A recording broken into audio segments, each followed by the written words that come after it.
बाबा साहब ने जिनको भेजा था उनके प्रति दलित समाज में नेगेटिव ओपिनियन कैसे पैदा हुई, नंबर वन। नंबर टू, और खास तौर से हिंदी पट्टी में। हाँ, यही जो इसको कुछ को और नाम देना चाहिए, हाँ, भट्टी पट्टी कुछ करना चाहिए, एकदम गंवार बाकी भारत के मुकाबले उत्तर भारतीय और दलित तो खास तौर से। मतलब ये कहता है कि बाबा साहब ने भेजा था, धोखा दे दिया, लेकिन उनके वंशज अमेरिका इंग्लैंड में लोगों की मदद कर रहे हैं। हाँ। दूसरा ये कि जो आगरा वाली अफवाह है कि पढ़े लिखे दलितों ने, नौकरी वालों ने मुझे धोखा दिया, बाबा साहब ने ऐसा नहीं कहा था ना। उन्होंने अपेक्षा जाहिर की थी कि और उनको करना चाहिए, पर इसमें धोखा शब्द का इस्तेमाल नहीं है ना, घालमेल किया गया। घालमेल। वहां पर जो 14 लोगों को बाबा साहब ने भेजा था पढ़ने के लिए, 19 लोगों को भेजा था लंदन। हाँ, लंदन या अमेरिका जहां भी गए हों, उनके प्रति महाराष्ट्र के लोगों की बहुत हाई ओपिनियन है। अच्छा। हाँ, वो जहां जहां भी गए हैं वृक्ष की तरह खड़े हो गए हैं। और दलित बच्चे जो पढ़ने जाते हैं, मतलब अब तो काफी समय हो गया, वो उनके घर सबके लिए समझिए कि एक धर्मशाला टाइप का हो गया था। जहां तक मुझे याद है, मैंने जेएनयू के जमाने से ये सुना है अपने एल्डर्स से कि बाबा धोखा दे दिया, दलित मासेस से अपने को अलग कर रहा है और डॉक्टर अंबेडकर की विचारधारा को इग्नोर कर रहा है, मूर्तियों में तलाश रहा है, पत्थरों में दलित चेतना का पत्थरीकरण हो गया है। अगर बाबा साहब के पास ये पैसे आ जाते तो वो मूर्ति बनाते या कॉलेज बनाते? तो पीपल्स एजुकेशन सोसाइटी खोली थी, स्कूल कॉलेज सब बनाए थे ना, सिद्धार्थ कॉलेज, मिलिंद कॉलेज, अखबार निकाले थे। उनके भी तो हीरोज थे। वो अपनी किताब जो है हुए अनटचेबल्स, जो है गुरु रविदास को एक और चोखा मिला शायद। हाँ। यहाँ का जो दलित है मूर्ति लेकर खुश है, वैसे ही वहां का भी दलित है। ग्लोबलाइजेशन हो गया दलित चेतना का। अच्छा। तो जितना दलित यहाँ पर सुप्रीम कोर्ट, आप अगर सोशल मीडिया से अगर कुछ मैसेज निकलता है तो कितनी खुशी जाहिर हो कर रहे हैं। हाँ, वो देखा मैंने। हाँ। पर दलित मिडिल क्लास, मैं दलित मिडिल क्लास की बात कर रहा हूँ, इतना खुश क्यों है?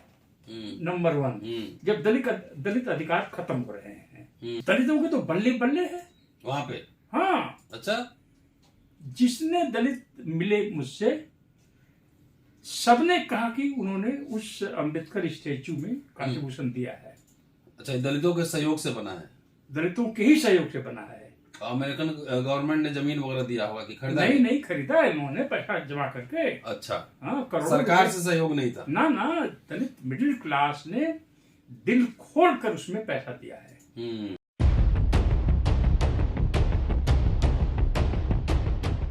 चंद्रभान प्रसाद, दलित आइडियोलॉग, दलित कैपिटलिज्म के प्रवक्ता, अभी अमेरिका में 1 महीना रहकर आए हैं। अमेरिका के डिफरेंट यूनिवर्सिटीज, हार्वर्ड, कोलंबिया, तमाम ऐसे, प्रिंसटन यूनिवर्सिटी, पेंसिल्वेनिया, 8 यूनिवर्सिटी में ये लेक्चर देकर आए हैं दलित कैपिटलिज्म के ऊपर।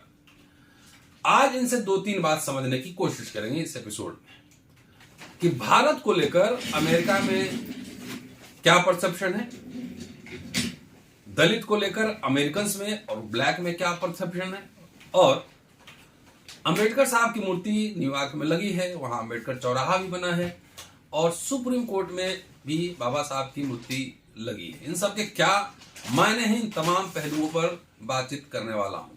दोस्तों, रतनलाल बोल रहा हूं, आप देख रहे हैं अम्बेडकर नामा। सीधे चंद्रभान जी के पास चलते हैं और समझने की कोशिश करते रहे कैसी रही यात्रा। बिजनेस क्लास में गए अमेरिका लेक्चर देने जी।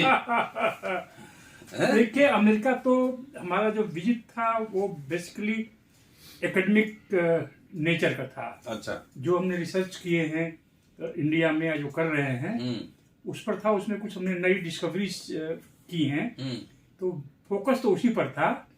लेकिन मेरे जाने के पहले अमेरिका में एक बड़ी घटना हुई। अच्छा। वाशिंगटन डीसी के पास मैरीलैंड है, वहां पर बाबा साहब की बड़ी सी स्टैचू लगी। अच्छा, मैरीलैंड। और अंबेडकर सेंटर खोला गया। वहां पर जो है एक मॉन्क जो है वहाँ पर 24 आवर रह रहे हैं, और जो है न्यूयॉर्क में मैं 10 दिन रहा। बहुत सारे दलित ग्रुप से मिलने का मौका मिला। बॉस्टन में था जहाँ हार्वर्ड है। आपने कुछ वीडियोज भी भेजे थे मुझे। हाँ जी हाँ। तो दलितों के तो बल्ले बल्ले है वहां पे। हाँ। अच्छा। जिसने दलित मिले मुझसे, सबने कहा कि उन्होंने उस अंबेडकर स्टैचू में कंट्रीब्यूशन दिया है। अच्छा, दलितों के सहयोग से बना है? दलितों के ही सहयोग से बना है। अमेरिकन गवर्नमेंट ने जमीन वगैरह दिया होगा कि खरीदा? नहीं खरीदा है इन्होंने, पैसा जमा करके। अच्छा। हाँ, करोड़ों। सरकार से सहयोग नहीं था? ना, दलित मिडिल क्लास ने दिल खोल कर उसमें पैसा दिया है। और अब तो देखिए दलित चेतना का भूमंडलीकरण हो चुका है, ग्लोबलाइजेशन। अभी आप कोई मैसेज यहाँ से डालें, जो है अभी आपका जो आंदोलन चल रहा है, तो 1 सेकंड में शायद पहुंच जाएगा अमेरिका में। तो जैसे कि दलितों में इतना उत्साह है कि वहां पर बाबा साहब की स्टैचू बनाया इन्होंने अपने प्रयास से। अभी कुछ महीने पहले, कुछ साल पहले 2017 में ब्रैंडिस यूनिवर्सिटी में बाबा साहब की बस्ट लगी, मैं देखने गया। कोलंबिया यूनिवर्सिटी में लगी है। तो दलित एक सेलिब्रेशन के मूड में है अमेरिका में। हाँ, और इंडिया में भी। अच्छा, कैसे? सुप्रीम कोर्ट में स्टैचू लग गई है। कोई जरूरी चीज ना, प्रतीकों के माध्यम से भी मैसेज आता है ना। बिल्कुल। तो इंडिया में भी दलित सेलिब्रेट कर रहे हैं। देखिए तेलंगाना में एक बहुत ऊंची बाबा साहब की स्टैचू लग गई है। तो अब दुनिया भर में लगने जा रही है स्टैचू, पूरी दुनिया में। तो दलितों के चेहरों पे इतनी चमक दिखी मुझे, इतनी खुशी हुई। उनको खुशी थी तो मुझे भी खुशी हो गई। पर उसमें मुझे कहीं न कहीं एक बात खटकती है। क्या? दलित मिडिल क्लास इतना खुश क्यों हो रहा है? नंबर 1, जब दलित अधिकार खत्म हो रहे हैं। नहीं, अमेरिका में जो दलित है उनको यहाँ क्या वहाँ कमा खा रहे हैं। यहाँ का जो दलित है मूर्ति लेकर खुश है, वैसे ही वहां का भी दलित है। ग्लोबलाइजेशन हो गया दलित चेतना का। अच्छा। तो जितना दलित यहाँ पर सुप्रीम कोर्ट, आप अगर सोशल मीडिया से अगर कुछ मैसेज निकलता है तो कितनी खुशी जाहिर हो कर रहे हैं। तो हाँ, देखा मैंने। हाँ। पर दलित मिडिल क्लास, मैं दलित मिडिल क्लास की बात कर रहा हूँ, इतना खुश क्यों है? नंबर 1, जब दलित अधिकार खत्म हो रहे हैं। दूसरा ये कि डॉक्टर साहब, मैं आपसे पूछता हूँ और आपके माध्यम से आपके जो अम्बेडकर नामा के फॉलोअर्स हैं उनसे मैं पूछता हूँ, अगर बाबा साहब के पास ये पैसे आ जाते तो वो मूर्ति बनाते या कॉलेज बनाते? तो पीपल्स एजुकेशन सोसाइटी खोली थी, स्कूल कॉलेज सब बनाए थे ना, सिद्धार्थ कॉलेज, मिलिंद कॉलेज, अखबार निकाले थे। उनके भी तो हीरोज थे। वो अपनी किताब जो है हुए अनटचेबल्स, जो है गुरु रविदास को एक और चोखा मिला शायद। हाँ, उनको प्रेजेंट कर रहे हैं। तो उन्होंने स्टैचू बनाने की बजाय किताब लिखा, शिक्षण संस्थाएं बनाई। पीपुल्स एजुकेशन सोसाइटी जो आप बातें कर रहे हैं, उनके फॉलोअर्स स्टैचू बना रहे हैं और बहुत खुश है जब दलितों के अधिकार छिन रहे हैं। तो मुझे थोड़ी चिंता यह हो रही है कि कहीं ऐसा तो नहीं है कि दलित मिडिल क्लास स्वयं को आम दलितों से दूर ले जा रहा है, कर रहा है अपने को। और कहीं न कहीं मेरे पास एनफ सबूत हैं ये कहने के लिए कि अंबेडकर को दलित मिडिल क्लास जो उनकी स्टैचू बना रहा है, अंबेडकर के विचारों को इग्नोर कर रहा है। क्या क्या सबूत है? कैसे सब्सटेंशिएट करेंगे इस आर्गुमेंट को? कैसे सब्सटेंशिएट करेंगे? अभी जिग्नेश मेवानी बता रहे थे ना कि 50 लाख दलितों को वजीफा रुका हुआ है। मोदी सरकार जब से आई है। हाँ, अभी बता रहे थे ना आप। और कितना हजार स्कूल्स बंद हो रहे हैं महाराष्ट्र में। उनके पास डेटा था। तो इस दौर में जब बड़ी बड़ी पब्लिक सेक्टर कंपनियों पर खतरे मंडरा रहे हैं और भर्ती नाम मात्र की रह गई है, तो दलित खुश क्यों हैं? खुश क्यों हो रहे हैं? नेता खुश है तो वो भी खुश है, सब अब सब कोट टाई आप पहन लिए तो खुश क्यों नहीं रहे? इतना बढ़िया टाई है। नहीं, ये तो मैं बाबा साहब का फॉलोअर हूँ, तो बाबा साहब बनने का एक्टिंग करता हूँ। बाबा साहब तो बन नहीं सकता, तो चलो उनकी तरह अंग्रेजी बोलो, लेट अस स्पीक लाइक बाबा साहब अम्बेडकर, और लेट अस ड्रेस लाइक बाबा साहब अम्बेडकर। इतना तो कर सकते हैं। अब उनकी किताब में क्या लिखा है मालूम है कि नहीं मालूम है हमें, पर ऐसे तो कोई भी कहेगा अच्छा हाँ ही फॉलोअर ऑफ अम्बेडकर। तो ये दलित मिडिल क्लास का मुझे शक हो रहा है कि दलित मासेस से अपने को अलग कर रहा है और डॉक्टर अंबेडकर की विचारधारा को इग्नोर कर रहा है, मूर्तियों में तलाश रहा है, सिर्फ मूर्तियों में तलाश रहा, पत्थरों में।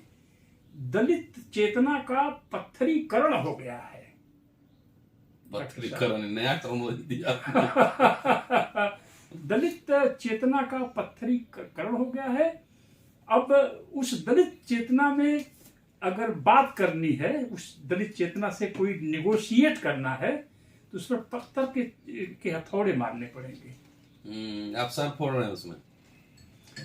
नहीं, ऐसा हम सोच रहे हैं कि जब दलित समाज की नौकरियां खत्म हो रही है, 2035 तक पेंशन बंद हो जाएगी, दलित समाज का जो भी कमाया हुआ पैसा खत्म हो जाएगा, तो उसी दौर में दलित इतना सेलिब्रेट क्यों कर रहा है?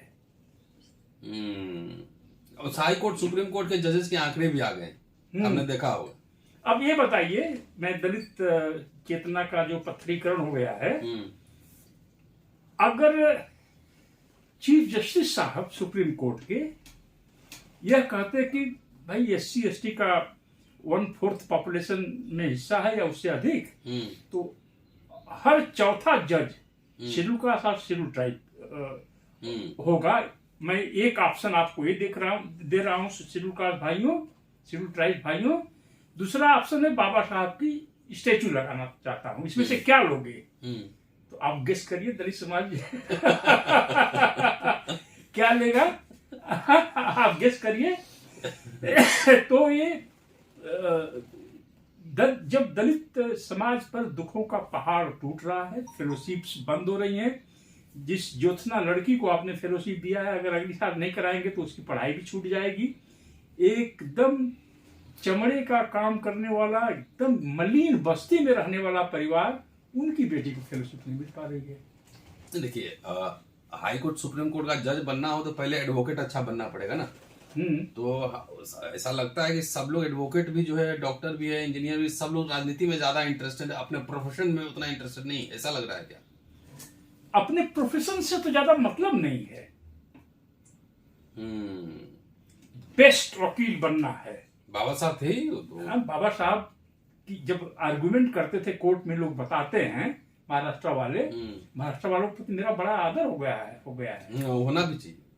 क्यों? महाराष्ट्र के दलित बड़े समझदार निकले। 75 फेलोशिप मैंने कार्यक्रम किया था, वो चढ़ाया था मैंने अम्बेडकर नाम। 75 फेलोशिप शेड्यूल कास्ट ओनली को हर साल मिल रही है, और इस साल शायद 100 फेलोशिप हो जाए। तो मैं अमेरिका में महाराष्ट्र का तो बहुत बड़ा ग्रुप बन गया है। और एक और नई चीज मैं आपके सामने डॉक्टर साहब रखना चाहूंगा, और इस पर रिसर्च होनी चाहिए। वहां पर जो 14 लोगों को बाबा साहब ने भेजा था पढ़ने के लिए, 19 लोगों को भेजा था लंदन।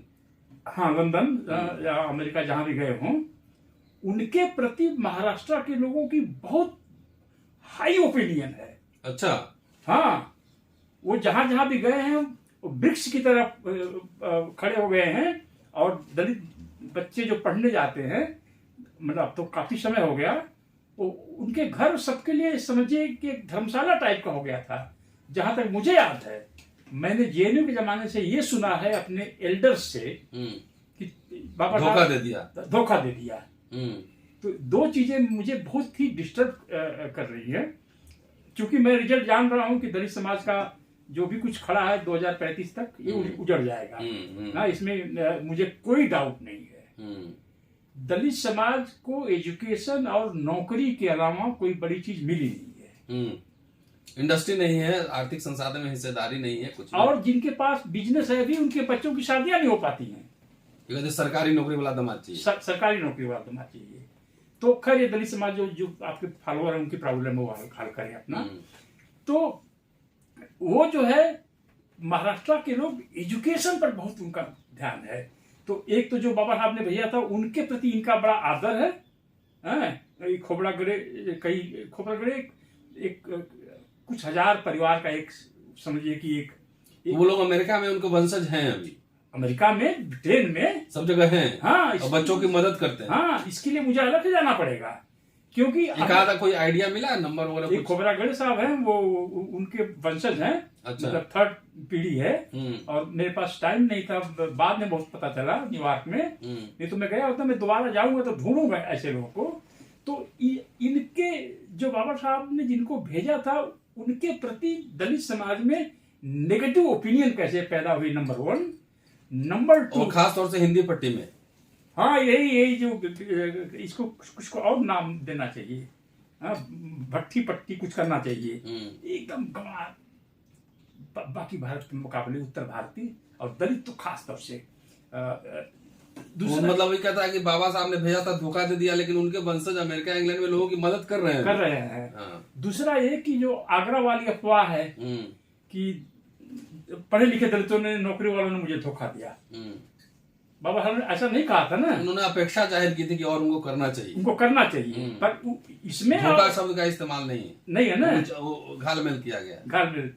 तो ऐसा एक योजनाबद्ध ढंग से आरएसएस ने किया या किसने किया कि जो दलित अचीवर्स हैं, उनके प्रति नेगेटिव व्यू पैदा किया गया।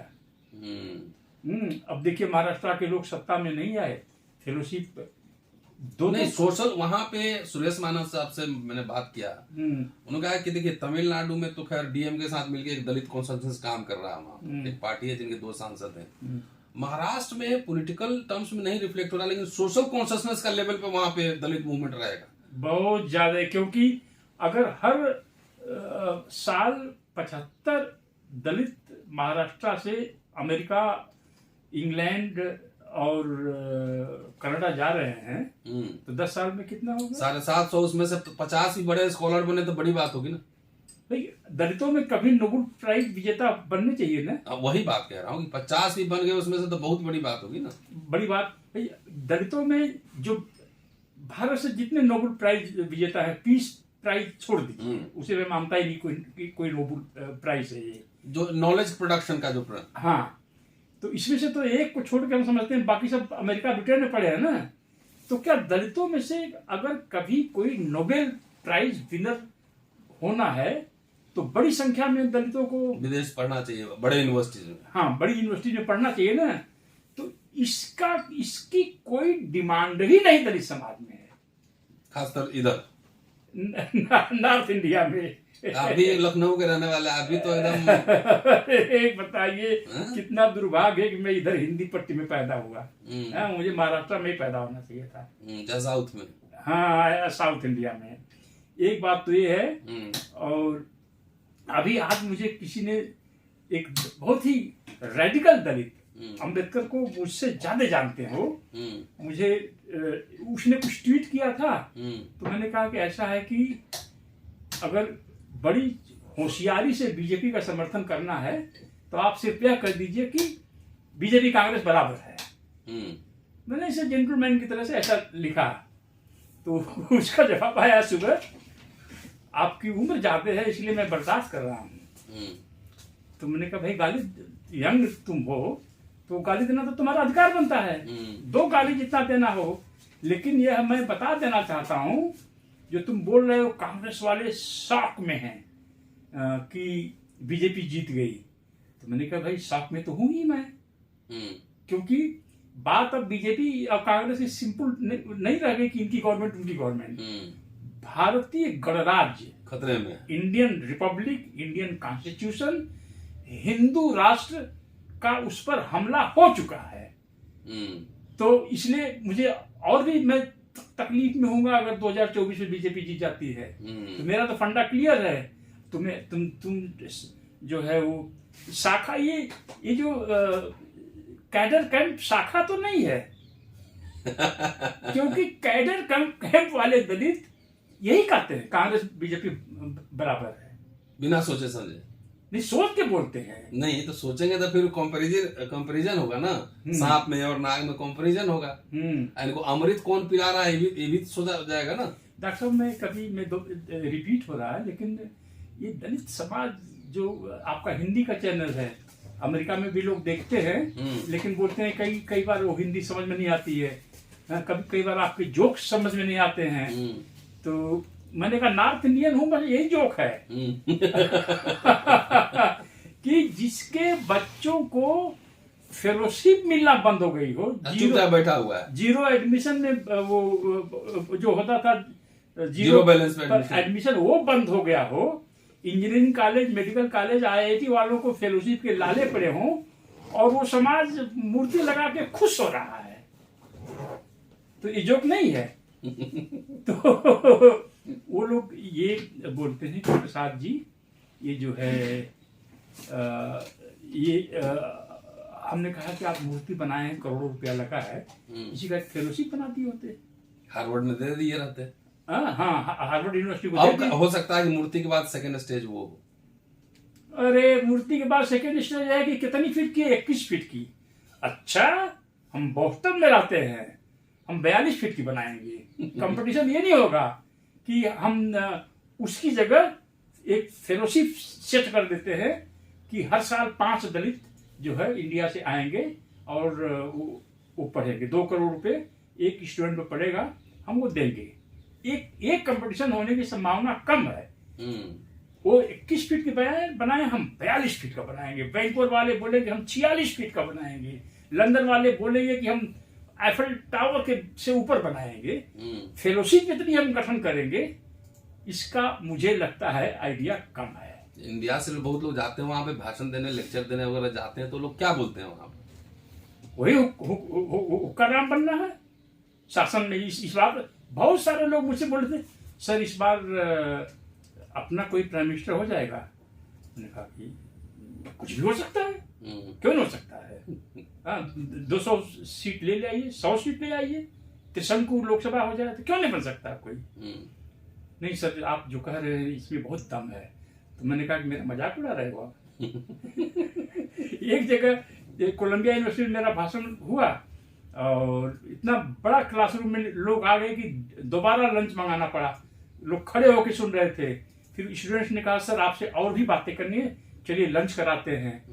तो लंच करने गए तो उसी में एक बंदा पूछ रहा है कि सर ये दलित शब्द क्यों आप इस्तेमाल करते हैं। तो मुझे उसकी तरफ देखा, उसका ड्रेस वगैरह बहुत सही नहीं था। मैंने कहा किस क्लास में पढ़ते हो? यूनिवर्सिटी में। तो बोला मैं यूनिवर्सिटी नहीं, अभी अमेरिका में काम करने आया हूँ। तो मैं बहुत इज्जत के साथ उसको हाथ उठाकर उधर जाओ, उधर जाओ। अरे जब स्कॉलर्स से हम बात कर रहे हैं तो तुम टेक्नीशियन बन के आया है, कहीं काम करेगा 12 घंटे और फिर बाद में कहीं और झाड़ू फाड़ू लगाएगा, तो तुम जो है ये सवाल जो है इस तरह का पूछ रहे हो, हम किस तरह की बातें कर रहे हैं। तो मैंने वहीं पर कहा जिसका प्रश्न आरएसएस के प्रश्न से मैच करता हुआ दिखेगा, मैं उसको हाथ पकड़ के हटा दूंगा यहाँ से, बैठने नहीं दूंगा मैं। दलित सबसे तो आरएसएस को प्रॉब्लम है ना ज्यादा। हाँ, दलित सबसे आरएसएस को ज्यादा प्रॉब्लम है ना। पंच है ना, पंच लगता है। हाँ, क्योंकि ये ब्रांड हो गया है ना। कोई भी चीज जब ब्रांड हो जाती है, जैसे ब्लैक। हाँ, जैसे black is beautiful, the great चमार, तो ये सब ब्रांड बन रहे थे। तो आरएसएस का हमला इस ब्रांड पर है, क्योंकि ब्रांड इज पावर। लक्ष्य सोप बचपन से अब तक चल रहा है ना, जरा सा रिन, हाँ रिन, निर्मा ये सब चल रहे हैं ना। तो दलित का जो ब्रांड मेकिंग शुरू हुआ था आरएसएस ने नागपुर, इसलिए नागपुर दलितों से मुझे अभी मेरा मन नहीं लगता है कि इनके साथ हाथ वाथ मिलाना चाहिए। आरएसएस इनके बीच घुस गया। तो एक और जो है हुक्का राम टाइप का पार्टी वाले मिल गए कि दलित सब सर आपने कहाँ से सीखा होगा। हमने कहा दलित प्रेरणा स्थल बना है नोएडा में। बाबा साहब भी सब शब्द का इस्तेमाल तो करते ही थे, मराठी लेखकों। अरे तो हमने कहा लेटेस्ट एग्जाम्पल दे। तो ये दलित मिडिल क्लास, मेरी जो रीडिंग है वो दलित आम दलित से अपने को से कट रहा है, और ये नेचुरल है। जो है किसी भी समाज में जब क्लास फॉर्मेशन होता है, अपर कास्ट में भी क्लास फॉर्मेशन हो रहा है, तो क्या अपर कास्ट जो आईटी से निकल रहा है, एम्स से निकल रहा है, जो बेंगलोर में आईटी प्रोफेशनल है, तो क्या पंडित जी की बेटी से शादी करेगा जो पूजा पाठ कराते हैं? तो वैसे ही दलित मिडिल क्लास आम दलित नहीं, लेकिन वो परशुराम की मूर्ति नहीं बनवा रहा है, अरे तो या मनुस्मृति की मूर्ति नहीं बनवा रहा है। तो दलितों इतना अकल कहाँ उनमें है? अकल तो जो है जो हुआ करता है। नहीं, एक फेस था मूर्ति का भी चला, लेकिन अब तो विचारों की खेती भी होनी चाहिए ना। तो वो कहाँ है? जब भाई पत्थर सोचना शुरू कर देगा। चलिए एक सवाल और आपसे करते हैं अमेरिकन एक्सपीरियंस में। आप यूएसए कई यूनिवर्सिटीज में भाषण दिए और वहाँ सोशल डाइवर्सिटी है, ब्लैक्स भी है। ब्लैक के लिए जो अफर्मेटिव एक्शन आया भारत के बाद आया, मुझे जहां तक ध्यान है 70s में। यस। लेकिन वहाँ ब्लैक्स एक पावरफुल मूवमेंट बन के उभरा। अगर एक ब्लैक को मार देता पूरे अमेरिका खड़ा हो जाता है, इस तरह का पूरा दुनिया खड़ी हो जाती है। तो ब्लैक्स वहाँ के भारत के दलितों के बारे में क्या सोचते हैं? अरे मत पूछिए अब मैं इस सवाल को सुनना नहीं चाहता था। क्यों? दोनों बाबा साहब अपने कई राइटिंग्स में ब्लैक्स का दलित का हम भी तो कॉपी किए हैं ब्लैक कैपिटलिज्म, दलित कैपिटलिज्म ब्लैक कैपिटलिज्म से। नहीं तो क्या सोचते हैं वो लोग? क्या सोचते हैं? सोचते हैं कि दलित कोई ऐसा मानव जाति की प्रजाति है जिसको सरकार अगर राशन कार्ड न दे, मिड डे मील न दे और नरेगा न दे, तो स्वतः इनके हाथ पैर कुछ इस तरह से है, स्वतः अपनी रोजी रोटी ये कमा नहीं सकते। मतलब कि मजदूरी करेंगे, कोई अपना इंटरप्राइजेस नहीं खड़ा करेंगे, मजदूरी में नहीं कर पाएंगे। अगर राशन कार्ड मिलेगा तो खाना खाएंगे। जो दलित समाज मेहनत करके दूसरों को खिलाता है, कुछ सरकारी योजनाएं दलित समाज की इमेज का भट्टा बिठा दिया है। अमेरिका में, इंग्लैंड में भी होगा, मैं ये नहीं जानता कि 5 किलो अनाज और ये सब। हाँ, बस ये ऐसी मानव जाति में ऐसी एक प्रजाति निकली है जो अपनी 2 रोटी कमा ही नहीं सकती है। आप बताइए, ये परसेप्शन है वहां पर, ये परसेप्शन है। और दूसरी बात ये कि मैं इसमें कह देना चाहता हूं आपसे, ब्लैक लोगों से बातें करिए तो नॉर्मल ह्यूमन बीइंग की तरह से बातें करते हैं। जैसे मैं पूछता हूं कि 400 साल पहले का इतिहास है ना अमेरिका का, मॉडर्न अमेरिका 400 साल पहले शुरू हुआ, और उनके यहाँ जो है स्लेवरी का प्रूफ है, बेचते थे जाके, जंजीर लगा के मार्केट में बेचते थे। हाँ, पर किसी जो जितने भी ब्लैक लोगों से मेरी बात हुई, वो क्या समस्या है, brother, what are the problems do you face? Sir, हमारे समाज में सबसे बड़ी प्रॉब्लम हायर एजुकेशन में ब्लैक नौजवानों का कम होना, ये प्रॉब्लम हमारे यहाँ। ये वो कहते हैं हमारे यहाँ फेलोशिप वगैरह के लिए बड़ी दिक्कत होती है, और अमेरिका में हायर एजुकेशन बहुत महंगा है। जब नॉर्मल आदमी बात करता है ना, दूसरी बात ये कि हमारे बीच भी कुछ कमियां हैं। हमारे बीच ब्लैक लोग जो है बच्चा पैदा करके गायब हो जाते हैं कहीं। हाँ, वो एक प्रॉब्लम है। बिजनेस वगैरह के लिए थोड़ी बहुत सहूलियत है, लेकिन जितनी उम्मीद करनी चाहिए अमेरिका से उतनी नहीं है। हाँ, पर वो गुलाम बनाए गए हैं। इन व्हाइट लोगों ने गुलाम बनाया है, पकड़ो धरो कचड़ो पचड़ो इनको। वो जब नॉर्मल ढंग से बात करते हैं। अगर मैं मान लीजिए 10 साल अमेरिका रह लूं और इंडिया आऊं और लखनऊ में चला जाऊं, जो दलित खिलाड़ी जो मिलेंगे इधर उधर, मुझे लगेगा इनको तुरंत हॉस्पिटलाइज करो। क्यों? एबनॉर्मल ढंग से बातें करते हैं। जैसे हमें आर्यों से ले लेना है बदला, वो विदेश भेज देना, वापस भेज देना है, शासक वर्ग बनना है, रूलिंग क्लास बनना है। और ये जगह जगह अमेरिकन में अगर आप रेजिडेंशियल एरिया से में घूम रहे हैं तो कुछ जगह आपको बोर्ड मिलेगा, ब्लैक लाइव्स मैटर। और मेरे एक होस्ट थे फिलाडेल्फिया में, तो मैंने कहा ये सब ब्लैक लोगों के घर के तो बड़े महंगे लग रहे हैं। नहीं, यहाँ पर व्हाइट भी ब्लैक भी लगाते हैं ये, ब्लैक लाइफ्स मैटर। यहाँ तो ब्राह्मण लोग नहीं लगाते हैं कि दलित लाइफ मैटर्स। हाँ, तो दलित भी कहाँ लगाता है, वो तो बहुजन लाइफ मैटर्स करता है। अरे बाप रे अब आपके बुरा मत मानिएगा, सही बात है। अमेरिका में 3 मेन सब कैटेगरीज हैं। एक तो ब्लैक है, हिस्पैनिक्स 20% है करीब वो, लैटिन अमेरिकन कंट्री से जो यहाँ आए हैं अमेरिका में, और नेटिव अमेरिकन, तो ये करीब 2% हैं। तो 13, 2, 15, 35% वो लोग हैं। तो पहले माइनॉरिटीज करके उसमें साउथ एशिया के भी लोग, इंडिया के लोग भी जोड़ लिए थे उन्होंने। अपर कास्ट जो भी है सब, हिंदू सब जो भी है उसमें तो अपर कास्ट ही था। माइनॉरिटी कुछ दिन चला, फिर ब्लैक ने कहा माइनॉरिटी कर रहे हो, black is beautiful, black life matter. Black ने अपने को सेपरेट कर लिया। यहाँ तो जाइए कि लखनऊ में, बनारस में, दिल्ली में हम 85% हैं। अरे कांशीराम जी ने एक प्रयोग किया, वो प्रयोग खत्म हो गया स्टेट गेस्ट हाउस में।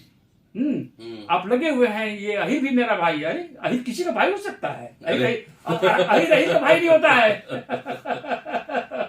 तो ब्लैक लोग बहुत ही नॉर्मल इंसानों की तरह बातें करते हैं और इसीलिए वो सफल हो रहे हैं। उनकी इकोनॉमी कितना $1 ट्रिलियन की है, ब्लैक की। अगर ब्लैक एक कंट्री होते तो उनका एक स्थान होता है। अभी गूगल करके देख लीजिएगा, आप लगा दीजिएगा अपने वीडियो में, इतना पैसा उन्होंने खड़ा किया है। लेकिन अब प्रिंसटन यूनिवर्सिटी में थे हम, खड़े होकर के रोज 2 घंटे देखते थे कैंपस में, तो हर 25 के बच्चों के बाद एक ब्लैक दिखाई पड़ता था। और सरदार जी तो एक भी नहीं दिखाई पड़े मुझे। आईवी लीग्स में, कोलंबिया यूनिवर्सिटी में, प्रिंसटन में, यूनिवर्सिटी ऑफ पेंसिल्वानिया में, ब्राउन यूनिवर्सिटी में, जॉन हॉपकिंस में, कई सरदार जी लोग नहीं दिखाई दे रहे थे। टैक्सी स्टैंड में जाइए, जहाँ टैक्सियाँ खड़ी होती हैं, जो न्यूयॉर्क रेलवे स्टेशन है, तमाम सरदार जी लोग हैं वहाँ पर। तो ये सब खट्टी, हमें लगता है कि ऐसी कोई कोशिश होनी चाहिए कि कुछ दलित इंटेलेक्चुअल का टूर कराया जाए अमेरिका में। उन्हें तो जो टूर कराएगा उसी को बोल देगा कि हमको खरीदना चाहते हैं, ब्राइब नौकरी देना ब्राइब है, बोला कि अंति के फुसला रहा है हमको देश के गुंबद पे चढ़ना। अब देखिए, मैंने कभी अपनी जुबान से कहा है कि मैंने समाज के लिए क्या किया। आपने मॉन्टेक्यू अहलूवालिया का इंटरव्यू किया है, एक बार उसको रिपीट कराइए इंटरव्यू को। वो बोल रहा है यही Chandrabhan Prasad, he came and said that we want fellowship and all that. कितनी फेलोशिप? 2000 फेलोशिप हर साल, 40,000 रुपए। 40,000 रुपए। तो ये नहीं पता होगा ना कि रिकमेंडेशन करने वाले कौन लोग। अरे उसमें तो जो पाए हैं, मुझे लगता है कि वो भी बोल रहे होंगे कि चंद्रभान प्रसाद ने क्या किया किसी के लिए, बड़ी बड़ी बातें करते हैं। 2000 वजीफा हर साल पीएचडी यूपीए 1 में। तो ये जो हमारे दलित समाज के लोग ब्लैक लोगों की तुलना में जो एक्टिविस्ट है, इंटेलेक्चुअल्स है, एबनॉर्मल लगते हैं मुझे। खाली ब्राह्मण को विदेश भेजने में, एब्स्ट्रैक्ट आइडिया में, अनरियलिस्टिक आइडिया। हाँ, रूलिंग क्लास बनना है और ये करना है, वो करना है। रूलिंग क्लास तो किस्तों में बनेगा ना, किस्तों में धीरे धीरे समाज समृद्ध होगा, तब वो पॉलिसी को इन्फ्लुएंस कर सकता है ना, बार्गेन कर सकता है सिस्टम के साथ। तो हमने Philadelphia is a black dominated city, dominated in the sense 40% black population है। तो वहाँ पर बहुत सारे पुराने ब्लैक्स हैं, मैं ढूंढ लिया उनको। तो हमने कहा क्या ओबामा, मेरा तरीका ऐसा था कि इनको प्रोवोक किया जाए, क्या कर लिया ओबामा ने राष्ट्रपति बन के। उन्होंने कहा ओबामा साहब से हमारी कोई उम्मीद नहीं थी, सिर्फ एक कि ये फर्स्ट क्लास प्रेसिडेंट बन करके रिटायर हों, इनमें कोई दाग नहीं लगे। क्योंकि लोग सोचते हैं ब्लैक जो है बदमाश होते हैं, हाँ वो लूट लेते हैं, पर्स लूट लेते हैं। ब्लैक जो है रम पीते हैं और पी करके जोर जोर से हंसते हैं या जोर जोर से रोते हैं।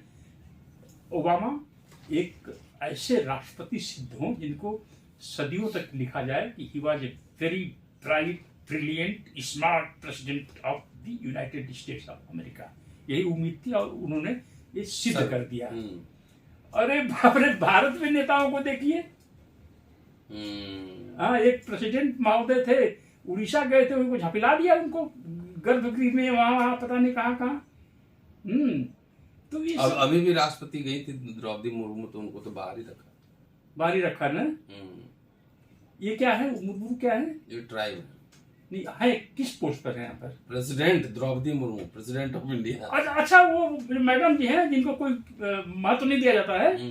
ओह माय गॉड, मैं अमेरिका से मैंने बोला नहीं, कोई हमारा प्रेसिडेंट वगैरह नहीं है। क्या जो हम एक थे, वो जो है नारायणन साहब, हाँ, वो इंग्लिश के टॉपर थे, और जो है मेरी भोपाल डॉक्यूमेंट को उन्होंने अपने 26 जनवरी की स्पीच, 25 जनवरी को एक दिन पहले होता है ना, स्पीच में मेरे भोपाल डॉक्यूमेंट का उन्होंने जिक्र किया। और वो जो है जब भारत चीन के रिश्ते टूट गए थे 62 के वार के बाद, तो इंदिरा गांधी ने एक दलित नारायण साहब को भेजा चाइना अम्बेसडर बना के कि रिश्ते ठीक करो। उन्होंने ठीक किया रिश्ते। फिर जब 70 भारत पाकिस्तान वार, बांग्लादेश वार 71 हुआ था, 71-72, हाँ, तो अमेरिका से रिश्ता खराब हो गया था। Again Indira Gandhi appointed him as ambassador to the US, please go and resettle our relationships. तो उनका तो नाम लिया, मैंने कहा बाद में, तो मैंने कहा नहीं कोई प्रेसिडेंट नहीं हुआ, गलत आपको इन्फॉर्मेशन है। अच्छा, तीसरी चीज मजेदार, फिर मैं खत्म करता हूँ। मैं एक किताब छोटी, एक बड़ी सी मैं बनाया हूँ काफी टेबल बुक, 100 दलित ओन्ड हॉस्पिटल्स। तो उसकी एक मिनिएचर बना के ले गया था मैं, क्योंकि इतनी वो 4 किलो किताब है और 10 कॉपी भी नहीं जा पाएंगी। तो जिसको भी दिखाया, किसी को नहीं विश्वास हुआ कि ये दलित लोगों का हॉस्पिटल है। सबने, लगभग सबने, दलित और गैर दलित दोनों ने कहा बहुजन का है, सब बहुजन के लोग भी इसमें होंगे। क्या बहुजन क्या है इसमें शेड्यूल कास्ट के लोग हैं। अरे नहीं, शेड्यूल कास्ट के लोग कैसे इस हॉस्पिटल, नॉर्थ इंडिया में कौन शेड्यूल कास्ट के डॉक्टर के पास हो जाएगा। तो ये मुझे परसेप्शन जो है, हाँ, कुछ लोग पता नहीं कौन से लोग अमेरिका गए, क्या दलितों के बारे में कहा, कैसे, या तो आजकल ये जो है इंटरनेट से मिल जाता है, what is ration card, what is ration card, what is NREGA, what is this, what is that, Dalit houses कैसे होते हैं, आप जो है गूगल करिए तो झोपड़ी क्यों दिखाई पड़ती है। तो नैरेटिव मतलब बना दिया एक तरह का, इस तरह का, उसको डिकंस्ट्रक्ट करने में कोई इंटरेस्टेड भी नहीं है, ऐसा लग रहा है क्या? ना, कोई नहीं। अब मान लीजिए अपर कास्ट के लोग वहां बैठते होंगे अपने यहाँ, अपने कमरों में, और जिन्होंने देखा होगा टीवी पर और न्यूज पढ़ा होगा कि दलितों ने जो है करोड़ों रुपए खर्च करके ये बनाया है अम्बेडकर स्टैचू। कल्पना करिए वो आपस में क्या बात करेंगे। गधे के गधे ही रह गए ये लोग। पैसा आया तो उसका काम, इसको फेलोशिप लाना चाहिए, पढ़ाना चाहिए, हार्वर्ड लाना चाहिए, प्रिंसटन यूनिवर्सिटी में लाना चाहिए, कोलंबिया यूनिवर्सिटी में लाना चाहिए, इसके लिए आंदोलन करना चाहिए। सब स्टैच्यू में खर्च कर रहे हैं, यही कहते होंगे आपस में बैठ कर। तो ये मामला बहुत खराब हो चुका है डॉक्टर साहब। चलिए दोस्तों, हमारा कहना है कि भाई सतर्कता गई, दुर्घटना हुई। ये वो दुर्घटना हो चुकी है, थोड़ा बहुत बचाना है तो बचाइए, नहीं तो एक और कहते हैं ना, उधर पूर्विया में गैल भैंस पानी में चली गई है भैंस।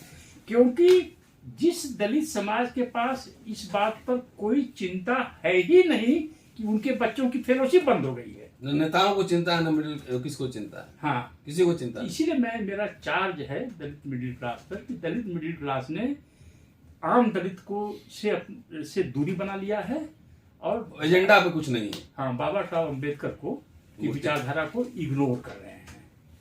चलिए, शुक्रिया चंद्रभान जी। और दोस्तों, चंद्रभान प्रसाद थे, खड़ी खड़ी बात सुनाते हैं, सुनिए, और अच्छा लगे तो थोड़ा शेयर भी करिए, क्योंकि इंजेक्शन वगैरह दिए हुए बीमारी का इलाज ठीक संभव नहीं लगता है। इमोशनल चीजों में, इमोशनल नारों में, इमोशंस में समाज हमारा ज्यादा भावुक हो गया, बहक गया, सारे हक हकूक आपके खत्म होते जा रहे हैं। गौर से सोचिएगा, अपने लिए नहीं, अपने बच्चों के लिए।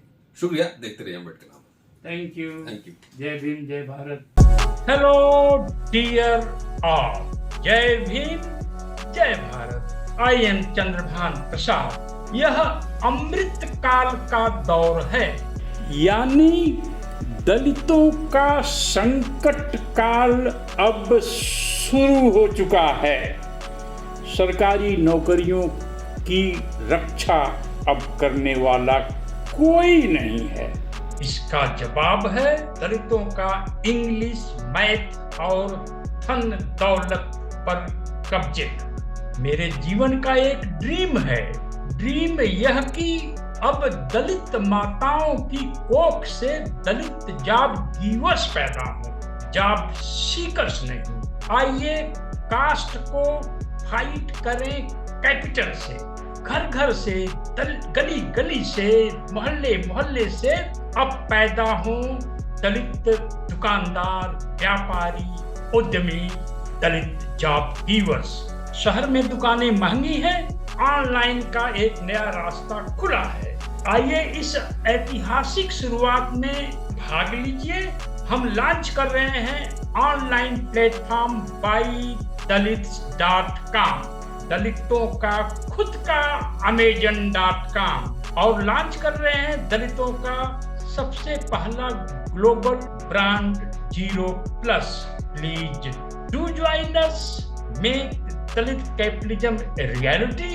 Shop at buydalits.com. जय दलित कैपिटलिज्म, जय दलित अरबपति, जय भीम, जय भारत।